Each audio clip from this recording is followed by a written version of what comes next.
Seri Kehidupan Kristen. Kita akan membahas sebuah tema, yaitu ketika kita butuh penghiburan. Ketika kita butuh penghiburan. Mengapa manusia membutuhkan penghiburan? Karena manusia rentan dengan berbagai persoalan yang bisa membuat stres karena mungkin di PHK, bisnis yang tidak berkembang, perkawinan atau pernikahan yang hancur, yang gagal dan hancur. Mungkin kita juga mengalami yang namanya sakit keras dan mungkin belum juga mengalami kesembuhan. Atau mungkin kita dilanda duka cita karena kita kehilangan orang-orang yang kita cintai. Situasi-situasi keadaan yang saya sebutkan tadi, tentu kita membutuhkan yang namanya penghiburan. Penghiburan dunia bersifat sementara dan terbatas. Tetapi ketika penghiburan datang daripada Tuhan, itu akan memberikan kekuatan bagi kita. Sehingga pemazmur berkata di dalam Mazmur 119 ayatnya yang ke-130, dikatakan, "Bila tersingkap firman-firman-Mu memberi terang, memberi pengertian kepada orang-orang bodoh." Saya baca di dalam terjemahan firman Allah yang hidup. "Pada waktu rencanamu dipaparkan, orang yang berpikiran dangkal pun dapat memahaminya." Maka ketika situasi datang menerpa hidup kami atau menerpa hidup kita dengan berbagai macam tantangan, ujian, cobaan, kita perlu mengerti, memahami apa maksud Tuhan, dan kita bisa dapatkan itu daripada membaca merenungkan firman Tuhan. Karena penghiburan yang sejati diperoleh dengan berpegang kepada firman Tuhan, menyadari bahwa Tuhan tidak pernah meninggalkan kita, dan bahkan Tuhan menyediakan penghiburan yang terbaik bagi kita. Yesaya pasal 40 ayat 29 sampai 31. Dia memberi kekuatan kepada yang lelah dan menambah semangat kepada yang tiada berdaya. Orang-orang muda menjadi lelah dan lesu, dan teruna-teruna jatuh tersandung.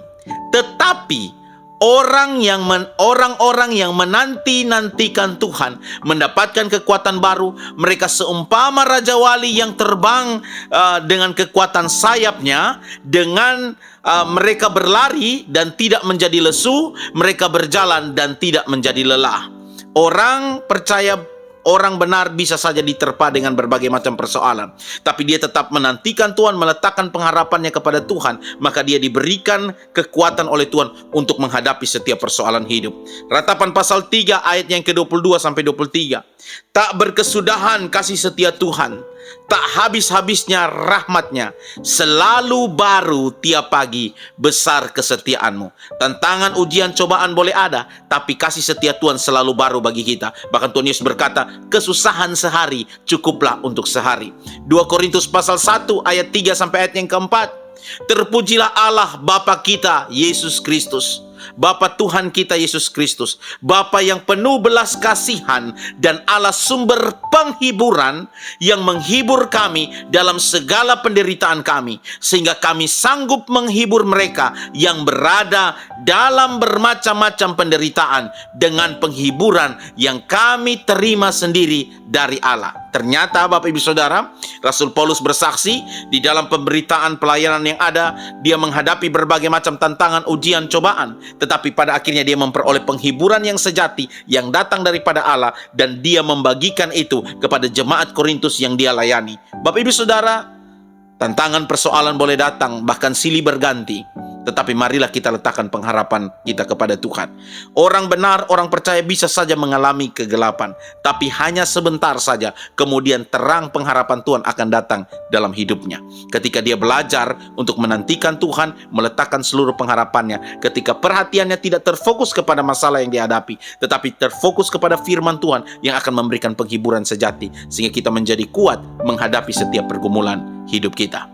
Kiranya renungan ini boleh memberkati kita semua, berpegang teguh kepada firman Tuhan, belajar mengerti apa maksud Tuhan melalui setiap peristiwa yang Tuhan izinkan dalam hidup kita terjadi. Karena rancangan Tuhan adalah yang baik, suka duka dia pakai untuk kebaikan kita. Tuhan Yesus memberkati kita semua. Shalom.